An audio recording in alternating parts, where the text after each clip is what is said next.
Hello guys, and welcome to Creative Questions.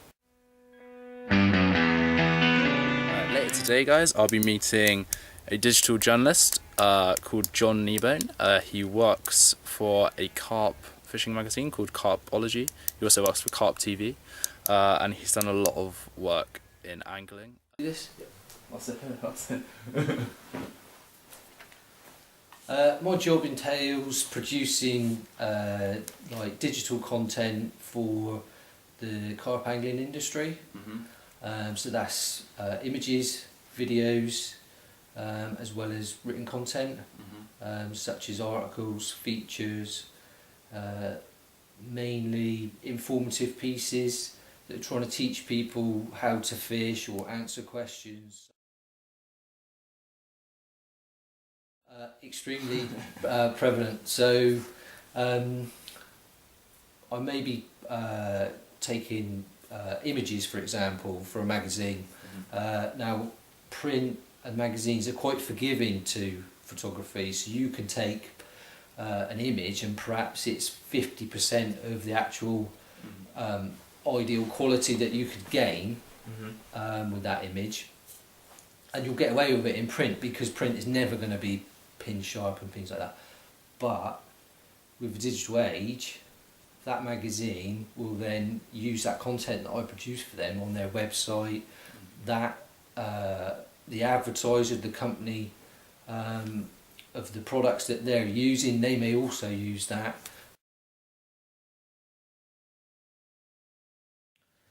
Lots of skills.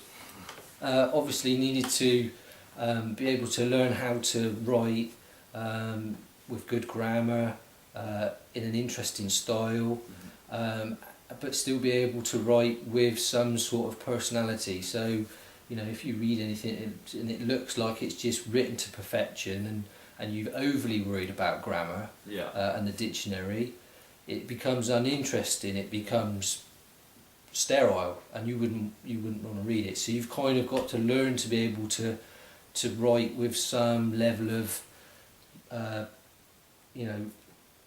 you've still got to put like a little bit of feeling into that. And definitely 100%. Magazines are in like a really big decline at the minute.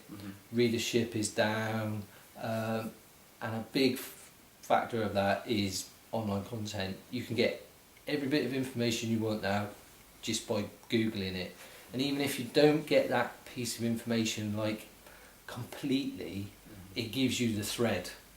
So it's definitely removing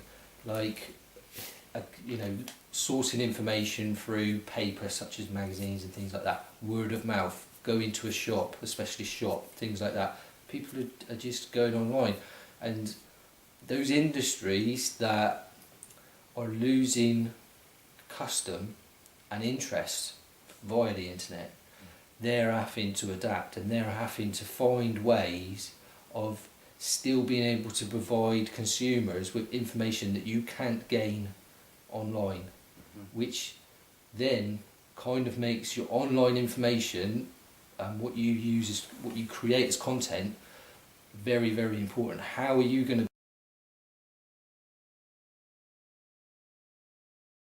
No, for me, the fact that the digital age is created a much bigger spectrum of information, and like I say, you're in competition with more people to drag somebody's attention to yourself.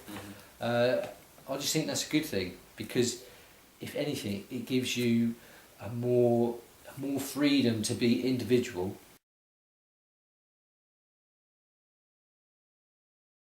Work differed mainly in that it was more restrictive.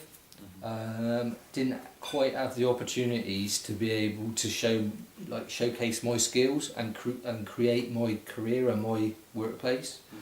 So I was like a carp angler, like lots of other carp anglers, and I was just sponsored on like a lower level. And basically I was fishing, I'd write a few features for my sponsors, and they would give me tackle.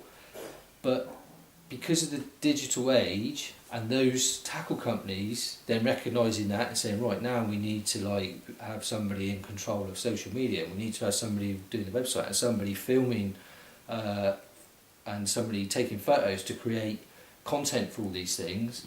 Then all of a sudden, like my world sort of opened up with opportunities to then, like I say, develop my own skills and my own career. Hey guys, we just got back, so what have we learnt from John? We've learnt that print is in decline and the popularity of online publishing is only going to increase. People are now reading much more online because it's free. Last year, print magazine sales fell by 5.3%. For example, The Economist, its UK print fell by 22.3%, but its digital version tripled its previous sales figures, so it did really well online. The advantage John has, though, is that he works with mixed media, so he's doing film, photos, and obviously writing, which helps because he has more material to publish over time. And journalism has changed massively in the fact that John now spends a large portion of his day on social media, and he has to kind of market himself, something which wouldn't have happened, say 10 years ago. As well as this, he's in competition with a global market, not just a local market or one or two other magazines. He is competing against every website, every blog, every magazine, every TV show, etc., etc. So the lesson to be learned is if you want to be a journalist, you're going to have to learn how to distinguish yourself. He does this by adding personality into his writing, into his photos, obviously producing the best work that he can. But essentially it's a marketing and personality kind of job now. So you're going to have to ask yourself what makes you different from the last person, or what makes one piece different from the last piece. Thank you, and I'll see you in the next episode.